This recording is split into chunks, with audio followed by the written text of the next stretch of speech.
What's up guys, we're the Backlog Bros, and in the previous video we've talked about the different boxes you can purchase. But what if you're after a specific card? Well, let's have a look.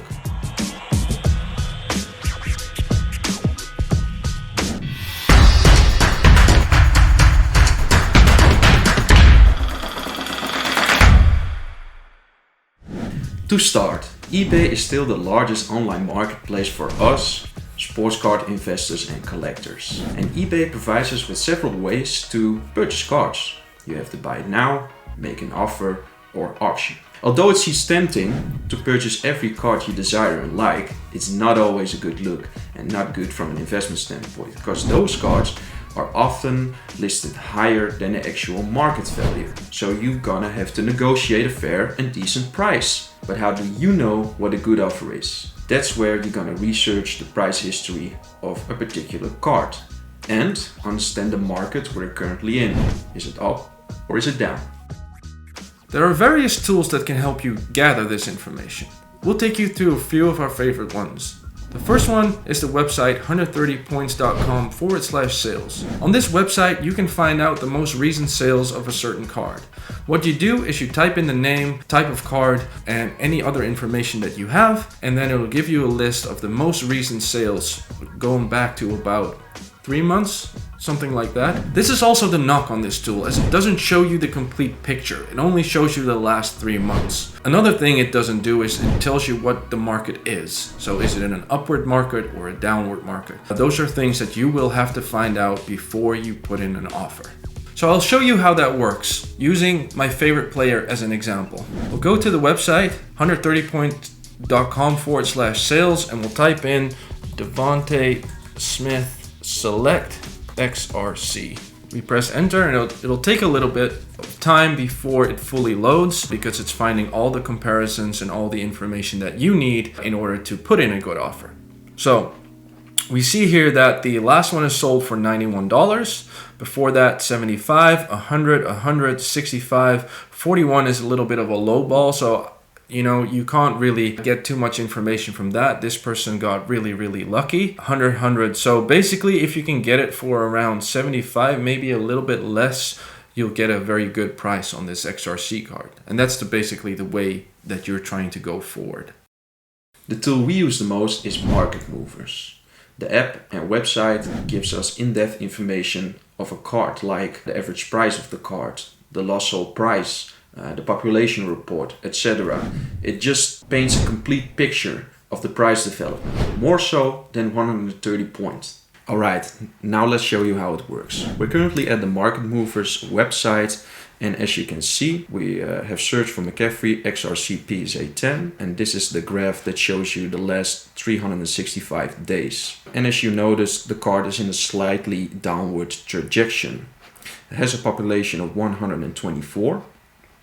The highest sale was 425. The lowest sale was 128. That's an absolute steal. The most recent sale was 172. And well, basically that covers it all. So with this information, this pretty detailed information, you can make a better offer for the card that you want. You can download the Market Movers app for free, although it limits the amount of searches per day. If you're buying multiple cards per month, we advise you to subscribe to their service. In the end, believe us, it will save you lots of money. If you've done your homework, there's only one last thing to consider. Are we in an upward trending market or a downward trending market? If we're in a bear market, make sure that you offer below recent comps. If we're in a bull market, make sure that you offer around recent comps. That's how you can make some pocket change. Now let's talk about the auction function of eBay. Auction basically means that a person lists one of the cards that you want, up for a certain period of time. Usually it's about a week long. You then get to put in offers and the price goes up very steadily. If you're not sure whether or not you're going to be around, you can put in a maximum bid. So let's say you put in a maximum bid of 80 on the Devontae XRC that we talked about. That means it'll automatically bid until a certain point, which is the $80 we just talked about. After that, you'll stop bidding, and if somebody goes over the 80, you'll be out of the race. Therefore, we advise you to wait as long as possible before you put in that maximum bid. The reason being that some people shill bid.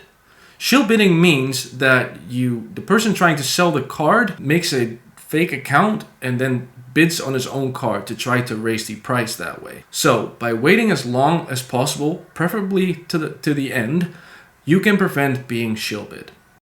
But what about new releases? They don't have a price history. Newly released cards are often more expensive because the demand is very high while the supply is very low. That's why it's important to let the market settle a bit. In that way the supply can catch up to the demand, which lowers the price of a card. If you're after a really rare card, like a 1/1 or another card that's super short printed, it's sometimes difficult to find comparisons. The way you go about finding the right price so you can make a good bid is finding a player that has the same career trajectory. For example, Joe Burrow and Justin Herbert. Let's say a 1/1 of Justin Herbert has just sold for, let's say, 4,000, then you know the 1/1 of Joe Burrow is going to be around that same ballpark. Probably slightly cheaper because at the moment Justin Herbert is just that little bit more popular. Besides eBay, there are a lot of other places where you can buy cards. ComC, Facebook groups, StockX, or card conventions where you actually can negotiate a price in person. In the process of collecting and investing, we've lost out on a lot of auctions. Set yourself a limit and be prepared to walk away if that limit is exceeded. Ultimately, you don't want to pay a lot more than what the card is worth. Another fun way of gathering cards is participating in breaks. This will be the topic for our next upload. I hope you find this video helpful. If you do, please consider liking, subscribing, maybe commenting or sharing, and we'll see you guys then. See you then.